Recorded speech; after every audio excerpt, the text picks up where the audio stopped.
Graça e paz, irmãos. Vamos dar continuidade ao livro de Marcos, capítulo 6. Um profeta sem honra. Jesus saiu dali e foi para a sua cidade, acompanhado dos seus discípulos. Quando chegou o sábado, começou a ensinar na sinagoga, e muitos dos que ouviam ficavam admirados. De onde lhe vêm estas coisas? Perguntavam eles. Que sabedoria é esta que lhe foi dada? E estes milagres que ele faz? Não é esse o carpinteiro, filho de Maria, irmão de Tiago, José, Judas e Simão? Não estão aqui conosco suas irmãs? E ficava escandalizado por causa dele. Jesus lhe disse: só em sua própria terra, entre os seus parentes e em sua própria casa é que um profeta não tem honra. E nem pôde fazer ali nenhum milagre, exceto impor as mãos sobre alguns doentes e curá-los. Ficou admirado com a incredulidade deles. Então Jesus passou a percorrer os povoados, ensinando. Chamando os 12 para junto de si, enviou-os de 2 em 2 e deu-lhes autoridade sobre os espíritos imundos. Estas foram as suas instruções. Não leve nada pelo caminho, a não ser um bordão. Não leve pão, nem saco de viagem, nem dinheiro em seus cintos. Calça e sandálias, mas não leve túnica extra. Sempre que entrarem numa casa, fique ali até partirem. E se algum povoado não os receber, nem os ouvir, sacuda a poeira dos seus pés quando saírem de lá, como testemunho contra eles. Eles saíram e pregaram ao povo que se arrependesse. Expulsavam muitos demônios e ungiam muitos doentes com óleos e os curavam. O rei Herodes, ouvindo falar dessas coisas, pois o nome de Jesus havia se tornado bem conhecido. Algumas pessoas estavam dizendo: João Batista ressuscitou dos mortos. Por isso estão operando neles poderes e milagrosos. Outros diziam: é Elias. E ainda outros afirmavam: ele é um profeta, como um dos antigos profetas. Mas quando Herodes ouviu essas coisas, disse: João, o homem a quem decapitei, ressuscitou dos mortos. Pois o próprio Herodes tinha dado ordem para que prendesse João, o amarrassem e o colocassem na prisão por causa de Herodías, mulher de Filipe, e seu irmão, com a qual se casara. Porquanto João dizia a Herodes: não te é permitido viver com a mulher do teu irmão.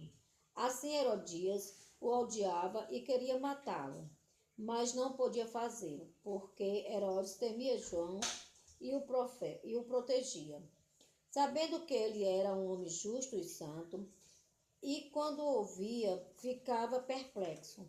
Mesmo assim, gostava de ouvi-lo. Finalmente, Herodias teve uma ocasião oportuna. No seu aniversário, Herodes ofereceu um banquete aos seus líderes mais importantes, aos comandantes militares e aos principais personalidades da Galiléia. Quando a filha de Herodias entrou e dançou, agradou Herodes e aos convidados. O rei disse à jovem: peça-me qualquer coisa que você quiser e eu lhe darei. E prometeu-lhes sobre juramento: seja o que for que me pedir, eu lhe darei, até a metade do meu reino. Ela saiu e disse à sua mãe: que pedirei? A cabeça de João Batista, respondeu ela. Imediatamente a jovem apressou-se em apresentar-se ao rei com um pedido: desejo que me dê agora mesmo a cabeça de João Batista num prato. O rei ficou aflito, mas por causa do seu juramento e dos convidados não quis negar o pedido à jovem. Enviou, pois, imediatamente um carrasco com ordem para trazer a cabeça de João. O homem foi e decapitou João na prisão e trouxe sua cabeça num prato. Ele a entregou à jovem e esta deu à sua mãe. Tendo ouvido isso, os discípulos de João vieram, levaram o seu corpo e colocaram num túmulo. A primeira multiplicação dos pães. Os apóstolos reuniram-se a Jesus e lhe relataram tudo o que tinham feito e ensinado. Havia muita gente indo e vindo, ao ponto de eles não terem tempo para comer. Jesus lhe disse: venham comigo para um lugar deserto e descansem um pouco.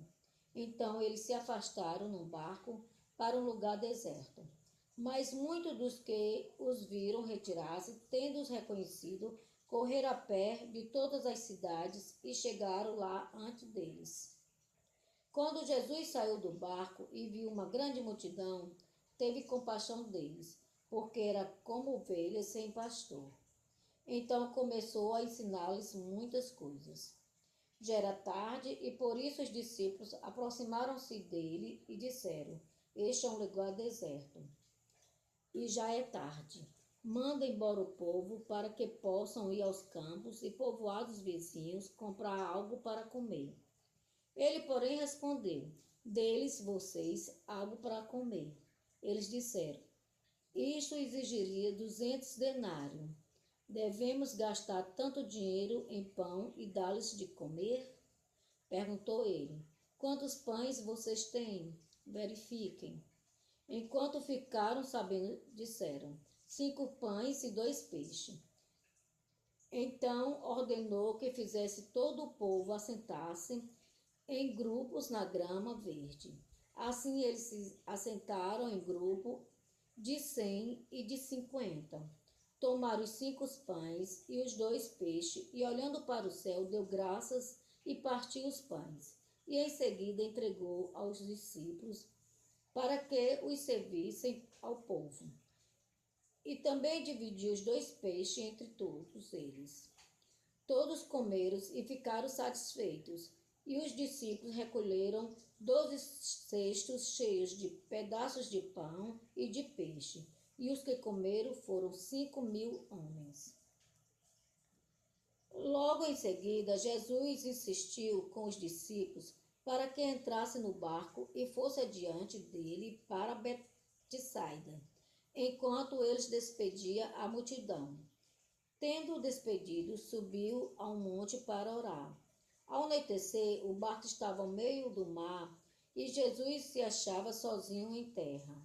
Ele viu os discípulos remando com dificuldade, porque o vento soprava contra eles.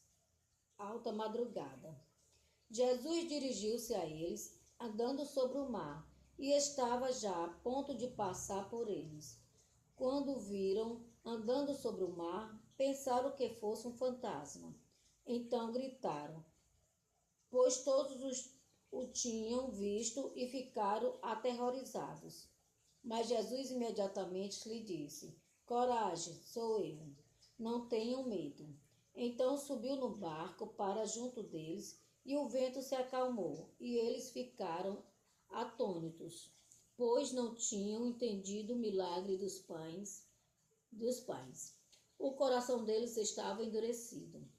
Depois de atravessarem o mar, chegaram a Genesaré e ali amarraram o barco. Logo que desembarcaram, o povo reconheceu Jesus. Eles percorriam toda aquela região e levavam os doentes em macas para onde ouviam que eles estavam. E aonde quer que ele fosse, povoados, cidades ou campos, levava os doentes para as praças. Suplicavam-lhe que pudessem pelo menos tocar na borda do seu manto, e todos que neles tocavam eram curados. Amém.